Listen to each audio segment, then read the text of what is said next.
just like encouraging her, like, you'll be fine. That's gotta be wild to be like, no, Lisa Marie Presley, you will be fine. Like, another fucking podcast. All the behind the scenes bullshit you didn't know you needed to know. Alrighty, welcome to another fucking podcast. I'm Maddie, and today I have Derek Woods of the Derek Woods Band. Hi, how are you? Hey, how's it going? Awesome. It's a Saturday. I'm happy to have you here. So we met through Ocean 98, through Live Licks, live music performance on air. You guys, the Derek Woods Band, you've been with us a few different times, and we've gotten to talk, and it's usually a little more PC with being on air and all that. And I also wanted to get a chance to talk with you personally as the face of the band, and as a person with all the behind the scenes bullshit that happens in this industry. My first question for you, this is just so goofy, but I had to ask. Um, your Instagram, your Facebook, I see you post a picture of a hat on a chair, and it just says hat on chair, and that is it every time. And I'm always like, what the fuck is that? I want to know more. Well, yeah, I started doing that like just different places I've traveled. Uh, and I don't know, I would see like cool chairs, different places, and I wear a lot of different hats. I have tons of different styles of hats, and um, so I just started just taking photos, and eventually someday I'm gonna make maybe a coffee table book of of all the different That'd be ones. cool. Yeah. Yeah, have a And whole so, like, I'm collage. encouraging our drummer also. Like, he's done a couple of them, but he does beer in a shoe. Oh. So he'll have different beers, and because he'll take off his shoes while he plays Mhm. drums, and he'll have his shoes sit next to him, and so he puts his beer inside his shoe. I like that.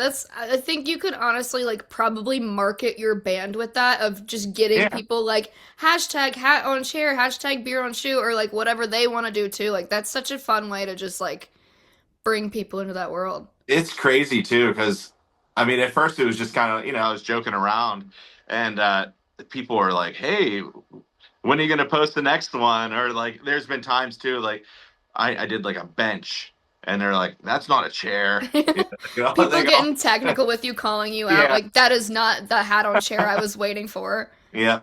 Yeah.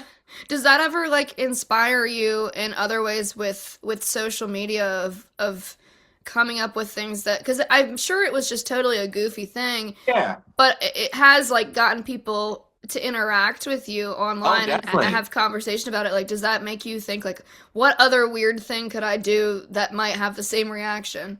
Yeah, and I mean it's a cool thing too, just to kind of switch it up a little bit. So it's not just like, we're playing here, here, here, Mm-hmm. music, music, and it's kind of just a creative, different side that's humorous and fun, Right. and everyone gets to interact in a different way also with it. Well, I dig it. I think that's Yeah, cool. With that, like you tour around, you're international. You guys are all over the yeah, place. You've played all sorts of different music festivals, and I was reading all of your bio on your website about producing and writing albums simultaneously, like while you're on the road and doing all of this. Um, does that like exhaust you? How do you get through all of it at once?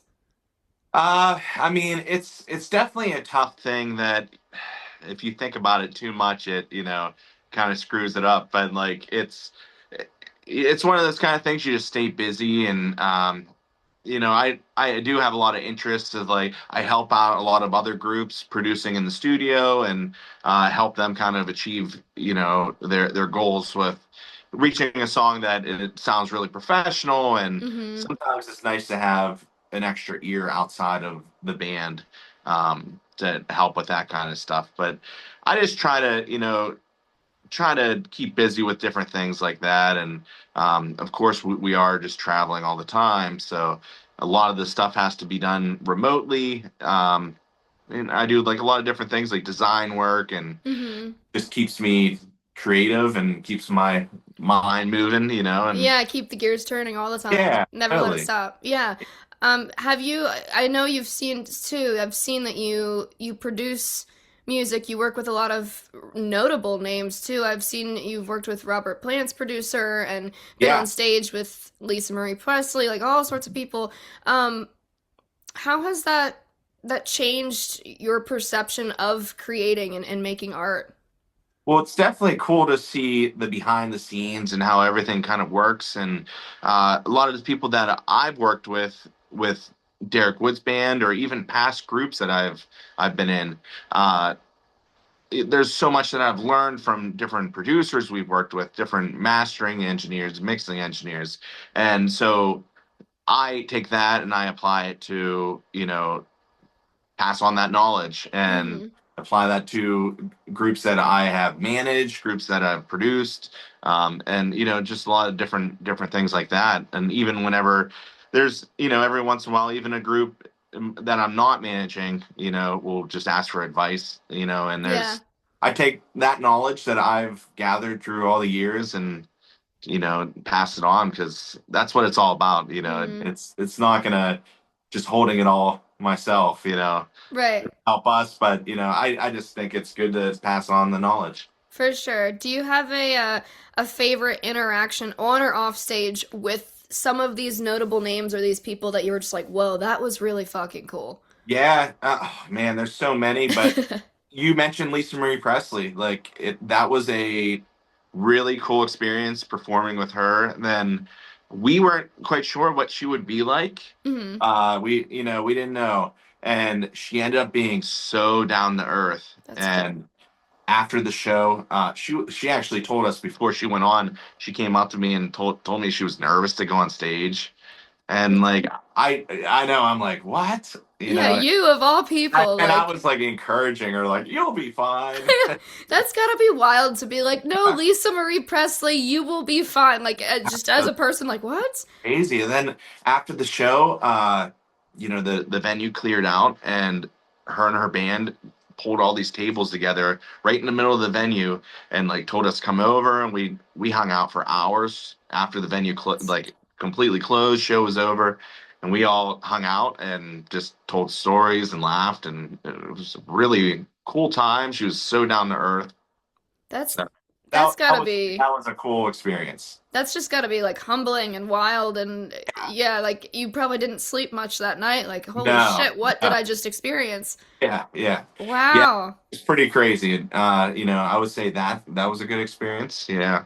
Yeah, same vein, I guess. I was telling this story last time with Mini Kiss on the podcast that, like, we all have these, like, rock star moments in the entertainment industry, whether it is something like getting to hang out with Lisa Marie or, something stupid like I was at a concert and I got a beer passed through the crowd to me.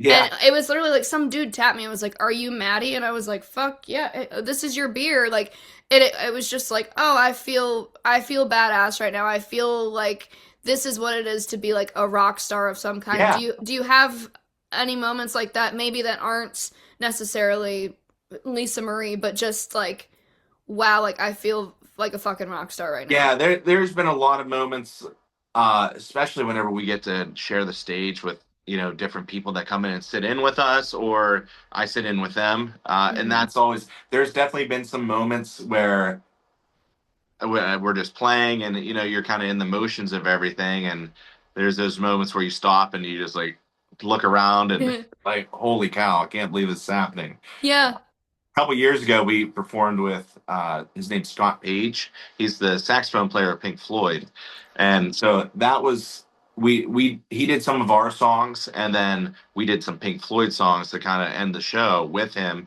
and that was kind of a weird moment to hear his saxophone and Yeah. songs, and it was like holy cow. Yeah, hearing someone play your music too, that's just got to be another Yeah, and that uh, too. Yeah. yeah, another planet of that. And with your guys' music, I was watching some of your music videos and going through everything on your website, on your social media. Um the music video side with it, and I'm sure you collaborate with a ton of people. Does it change the way you think about it going from yes, I'm a musician, I'm performing, but you're also becoming like directors and actors when you're in that situation? Like how does that change that process or what it feels like? Yeah. So two parts to that. Going back to what you just said. Speaking of the music videos, friend Mascherino, he was in the group Taking Back, well, he still is now. Taking Back Sunday, Mhm. and so we collaborated with him. That was another one of those moments where, he sang on a song that I wrote, and it was like You're hearing someone and it's sing. like, whoa. Yeah. But yeah, with the music videos, I have always really liked music videos. I think it's one of those kind of things that if you do it right, it'll elevate the music. Hmm. It just takes the music to a different level, and Hmm. it's also cool. Sometimes, music videos can get carried away with a storyline, and it kind of will get away from the song, and it won't do that justice. But if you do it the right way and you figure out that puzzle, Yeah. it elevates the song a lot. And I, it's cool too to like, yeah. if you have to act or to like do any of that kind of stuff, it's also cool. It's just, another creative outlet. Yeah, you feel like you're on like a soundstage at Yeah, Universal, like, exactly. hey. Yeah.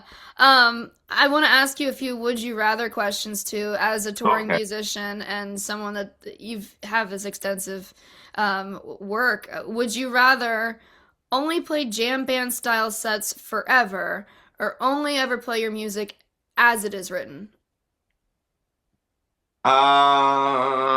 Play my music as it's written. Yeah, yeah. Because I could see it either way of like a jam band, you probably get some really cool, unique moments Yeah. in there that you wouldn't expect, but also like this is what it was supposed to be. Yeah, and I mean the thing is too, like we love jam music. We come from all different backgrounds of music. And I think we all have a shared interest in jam band music. But we all have different influences, jazz, rock and roll, funk, R&B, and so like our sound does skim across a lot of different genres. Hmm. Um, but we do seem to come back to jam a lot, and that's always a fun thing too. So I think original music though is where our heart is with all of it. Right. Would you rather only play as a studio musician or constantly be on the road? See, that's a really tough one because with as the years go on, the band's been together now for this is the 14th year, and I've been performing on stage for 25 years now. Wow. Yeah, it's kind of hard since I was 12 years old. So it's been a long time. So I love recording and putting together a song that is just, you build up the different layers. And it is cool to play live after the studio creating these songs because Right. sometimes you have to kind of figure out, all right, how do we translate this to a live show? Hmm. Um, so as the years go on, that's question gets a little tough because I am finding myself more comfortable in the studio. Yeah. Uh, but traveling, I mean that's I'm gonna go with traveling because that I love seeing, everywhere and playing music, especially in new places and reaching new goals of like, wow, we played here. This is a new high Hmm. mark. So I would say traveling. Yeah. Do you have any like favorite cities that you've been to or place that you were just like that's one of my number ones? Well, we always love performing in Los Angeles. Hmm. It's always a great time doing it there. Last year we were in Denver, Colorado, Hmm. and I that was amazing to play there. So That's I'm, cool. I'm going to say Denver on that one. Awesome. Do you have anywhere too that, regardless, like aside from just playing, that visiting, like, did you go to a cool restaurant somewhere or have like a specific experience somewhere that was interesting as well? So when we were in Denver, we did try to kind of, look around, see different places. We didn't play there, but we went to Red Rocks, Oh, which was awesome. really amazing. We played at an amphitheater there that was actually just down the road from there. But it was so beautiful there, and we actually got a chance earlier in one of the days before our show. We traveled to this one studio, and it was way, way up in the mountains, and we were able to take a tour of it. They did the mastering for one of our albums, but we did it remotely where we sent it to them. So we were never actually at that studio before, Right. and it was cool to go there and experience that. Yeah, see what it really was. That's And like interesting. any place that we ever play, I mean, a lot of times it's tough. It depends on the tour. If you're on a very busy tour, sometimes you're just in and out of. Yeah, yeah. You just sleep, get up, go, keep it fucking And moving. I've been on tours where it's like that, and now going back to some of these places, it almost feels like the first time going there because I didn't really experience much other than the venue. Yeah. Yeah, you could Uh, have been in 50 states, but you really yeah, only like slept in the state and then yeah. moved and went somewhere else. So, nowadays I try to be a little bit more conscious of that and to at least experience something while I'm in each Right. area. And Yeah, I get that. That's how I would be like if it was foreign countries, like I would have to just go to every McDonald's. yeah, That yeah, that would be the thing, you know? Yeah. yeah. I have a few rapid fire questions for you as well. What's your favorite post-show snack or meal? So I love, and I need to make it a more regular thing after shows. But one of my favorite foods is pistachio pudding. Ooh, I don't think I've ever had that. What Really? is it just like pistachio ice cream but the different It's consistency just or it's green pudding, and then it has some pistachio nuts in it. huh, all right, I'll take So it. good. Yeah, I'll have to try that next time I go out to the store and yeah. try something different. What's your favorite pre-show ritual? So I usually do vocal warm-ups, and that kind of loosens me up for the show. Um, that's usually the best thing for me. I think everyone kind of in the band has different ones. Some of the guys they'll even like go take a walk. That's Yeah. around wherever we are. Like they'll go, you know, take a little journey around. But with me, usually, yeah, it's loosening up with some vocal warm ups. Yeah, that one's always interesting to me because some people have like the most outlandish, like I stare at myself in the mirror and do this or like those things. I had a friend in college. This is such a sidebar, but it just made me think of it. We were so stupid. Like this was probably not a good way to like do a show, but we would do improv shows. And our ritual together is we would get a Red Bull and like chug Red Bulls together before a show. And Yeah, just that'll do the job. if we didn't do that, it was like it's gonna be a bad show now. And Yeah, that's such a fucking dumb thing to do. I don't know why we did, but we all it'll have our pre-show fun. rituals. Sure. Yeah.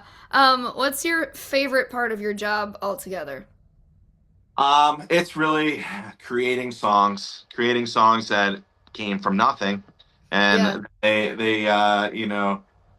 it's especially cool whenever these songs live on, and we've had some songs where some other groups covered them even, and Hmm. it's cool to see these songs come to life and have their own life, and I think that's a really cool thing, creating I like it. songs from nothing. Yeah, I think creation is the whole for probably all of us in this world. What is the least favorite part of your job?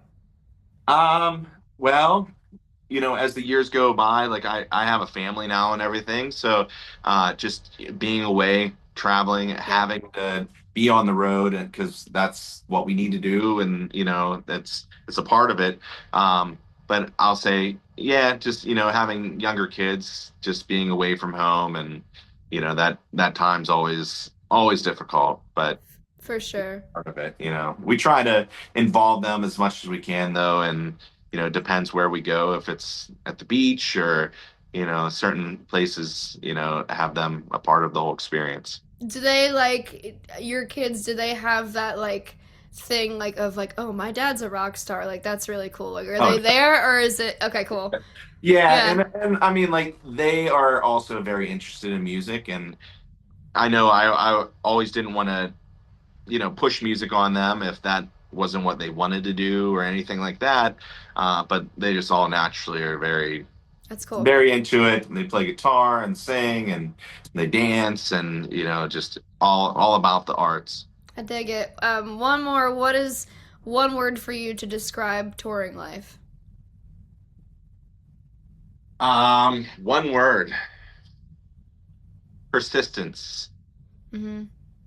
It's to book it all to uh, it takes a lot of persistence to if you're doing it independent, even, it's you have to contact the places and they don't get back to you, and you gotta Mm-hmm. follow up emails and things like that. Then it's, you gotta follow through, you gotta figure out if you're doing flights or if you're, hotels, and it takes a lot of persistence, and sometimes you don't want to keep doing it. It's you Yeah. want to give up on it, but you can't. So Yeah, I agree. Yeah, persistence. And I think nowadays, too, I'm sure with social media being such a big part of it, of like, you can't not use social media because people are going to look at you like you're fucking nuts. oh, absolutely. Yeah, Yeah. absolutely. I think it's a blessing and a curse. Like it helps so much to have it. I mean, I can't imagine how you'd even know about things going on anymore. Yeah, You there's know, not but fucking posters anywhere yeah, anymore. at the same Maybe, but time, it's like it's so oversaturated. Also, that it's like how do you break through the noise of yeah, everything? You know. find what you actually want to see out of it. But I'm happy you said persistence. I think that's the end all be all of this entire industry for every single person that's done anything in it. And I guess I want to wrap it there because I really appreciate that. Thank you so much for being Absolutely. Thank you. here. Another Thank you. fucking podcast. Derek Woods, DerekWoodsBand.com. You're on social media, Instagram, Facebook, all the places. Be Everywhere. persistent. Keep rocking out. Thank you. Thank you.